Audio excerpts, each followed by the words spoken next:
Thank you very much, Minister of State, Prime Minister, Excellencies, ladies and gentlemen. It's a great honor to be here this afternoon to participate in this very important discussion. And at the outset, I'd like to appreciate the leadership of President Macron to organize this wonderful summit to discuss a very important subject which relates to suffering humanity more so and global community generally. Last year, we had the most devastating floods as a result of climate change in Pakistan, which almost completely changed our lifestyle. 33 million people were affected. Millions of acres of standing crop was washed away. Mercifully, it could have been a huge number, but because of very proactive actions by all stakeholders, 1,700 people died, including children, and 500,000 animals were drowned. 2 million houses were either completely demolished or partially damaged. Now, we had to cough out hundreds of millions of dollars from our own pocket with our scarce resources and provide paltry sum of money to these flood affectees all over the country. Of course, we are very grateful to our friendly countries across the globe for their valuable and timely contribution. But largely, the cash amounts had to be generated from our own resources. And when we approached international institutions, they said, well, we can give you loans. And take loans and have, I said, should we have further burden on our already hugely burdened, our stretched resources? And the answer was that if you go for debt restructuring or something else, that will not be good for the country. Now, ladies and gentlemen, we know that there are tensions around the globe, and billions of dollars are being spent over there to defend those countries. That's fine. I mean, I have no problem with that at all. But when it comes to the question of saving suffering humanity, I can tell you, my friend, very dear friend, Secretary General of the United Nations was with me, and I took him to the hinterland of Pakistan, where floods had absolutely drowned cities after cities.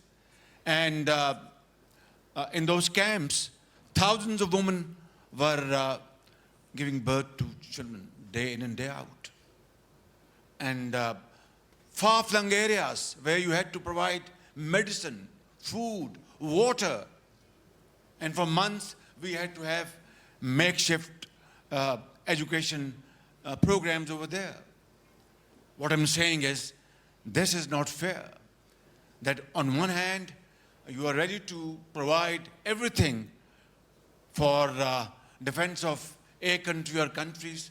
That is perfectly okay. But when it comes to the question of saving thousands and thousands of people from dying, then you have to borrow money at a very high cost. Then you have to go and beg and borrow and further deteriorate your already very precarious financial situation. Ladies and gentlemen, I'm not here to moan and cry and shed tears. I'm here to tell you that I'm a human being. I belong to a country where my people are very brave. They have faced problems and crises in the past and faced courageously. We shall come out of this crisis, inshallah, as winners. But I want to share my experience with you. You are policy makers sitting here. You are great politicians. You are great technocrats. What I'm saying is that unless and until we come out with a fair, equitable, and judicious formula of distribution of resources, financial resources, this world will never live in peace, will never live in happiness. If North is progressing, we are very happy because we look forward to having their experience and implementing their experience in our country for progress and providing jobs, providing livelihood, industry, agriculture, promote it. But this must also be remembered that if South is in trouble, how can North be in peace? It's like one body. If one of the limb of the body is in trouble, is painful, you can't say the rest of the body is in peace. So, what I'm saying is, let's, here in Paris, we've gathered here today. I heard her speech this morning. It was a very, very emotional speech, and it touched hearts. And here he has spoken very well, and others, all of you, my brother, President of Uganda, and other speakers will speak.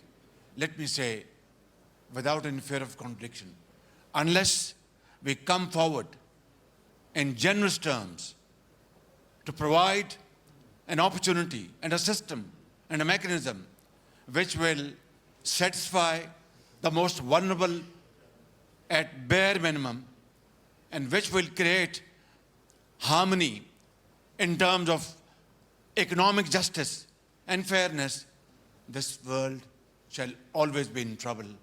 And my concluding remark would be, it's never too late. Let's stand up and say no to injustice. Thank you very much.